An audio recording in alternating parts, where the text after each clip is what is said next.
किसी भी तरह के नट बोल्ट को कसने और खोलने के लिए हम पान्हा या स्पैनर का प्रयोग करते हैं। किसी नट बोल्ट को यदि टाइट न किया जाए बराबर तो हो सकता है पूरा कलपुर्जा ही ढीला होकर गिर जाए, और यदि अधिक टाइट कर दिया जाए तो संभव है कि थ्रेड्स खराब हो जाएंगे या फिर पूरा बोल्ट ही टूट जाए। कोई बड़ी दुर्घटना हो सकती है। इस प्रकार के दुर्घटना को बचाने के लिए हर मशीन मैन्युफैक्चरर अपने मशीन में लगे हुए हर नट बोल्ट का एक मानक देता है, स्पेसिफिकेशन देता है कि फलाने बोल्ट, फलाने नट इतने टॉर्क पर ही टाइट किया जाए, उससे कम न उससे ज़्यादा। सवाल ये उठता है कि टॉर्क क्या होता है? Torque is the force is to distance and angle of force applied. So here you can see. Torque हमारा ट्विस्टिंग फोर्स है। यदि किसी वस्तु पर हम कुछ फोर्स लगाते हैं तो वह सीधी दिशा में चलने लगती है, लेकिन यही फोर्स लगाने पर वो वस्तु अगर गोल घूमने लग जाए तो उसे हम रोटेशनल मोशन कहते हैं, और उस लगने वाले फोर्स को हम कहते हैं टॉर्क। किसी भी बल द्वारा यानी फोर्स द्वारा किसी वस्तु को किसी अक्ष के परित घुमाने की प्रवृत्ति को बलाघूर्ण या टॉर्क मोमेंट या मोमेंट ऑफ फोर्स कहते हैं। मोटे तौर पर टॉर्क का अर्थ किसी वस्तु बोल्ट पर या फ्लाईव्हील पर लगने वाला घुमाने वाला बल होता है। उदाहरण के लिए किसी भी रेंच के हैंडल को खींचने या धक्का देने से एक टॉर्क उत्पन्न होता है जो कि नट को ढीला या कसता है। टॉर्क को न्यूटन मीटर में मापा जाता है, और भी इसकी यूनिट्स है जैसे पाउंड, इंच, पाउंड, फीट, लेकिन न्यूटन मीटर सर्वाधिक पॉपुलर है। So by the same force, increasing distance, you can put more force on the nut and bolt. Big bolt is there, you can increase the distance. So for that, we have the big spanners. The same force you can apply more torque because of the distance है long one. As we don't know strength of nut bolt, only written in the books. So if you apply without knowing the torque, how much you applying, so you may do mistake because sometimes you cannot put sufficient torque. So this nut bolt will be loose. Sometimes what you will do, you don't know how much you put in torque. You use big spanner.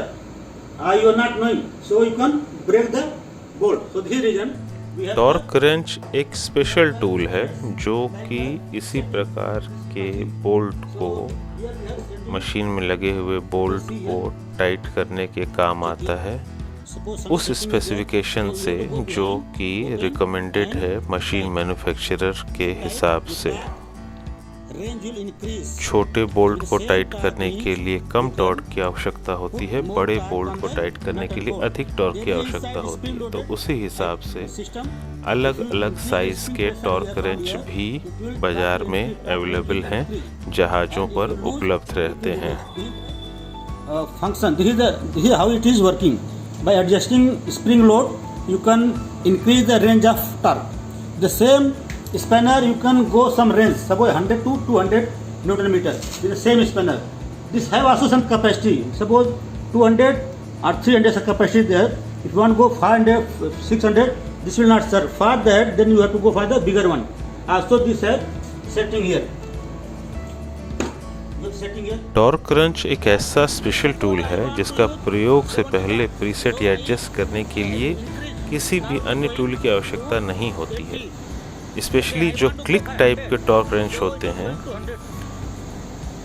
इसमें handle grip के and पर लगे setting screw या टाइटनर को हाथ से ही घुमाकर adjust किया जा सकता है, और जितना टॉर्क चाहिए उतना पर उसको सेट किया जा सकता है और नट या बोल्ट को टाइट करने के काम में लाया जा सकता है।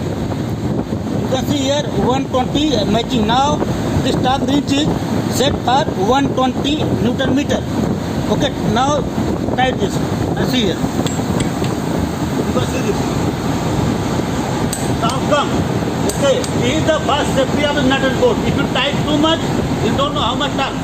Suppose you know I have any torque. किसी भी नट या बोल्ट को टाइट करते समय जब जितना टॉर्क चाहिए उतना टॉर्क टाइटनेस हो जाता है तो टॉर्क रेंच में से क्लिक की आवाज़ आती है। Now you can watch and see the click sound. I put here. See the sound come. Okay, sound come. It means we have reached up to the 100 Newton meter. So this is the way how to do torque testing. If you are suppose you want to increase little bit more, again go behind, open and increase. Increase and you can see now it is going 120. You can see here 120 matching. Now this torque wrench is set for 120 Newton meter. Okay, now tight this and see here. You can see this. Now come. Okay, this is the first safety of the nut and bolt. If you tight too much, you don't know how much torque. Suppose you know I have any torque wrench, and you don't know how much torque you put it. That time the bolt can fail. The bolt can fail. Or if you don't tight properly as required torque, it will not serve the purpose. This reason we have torque wrenches.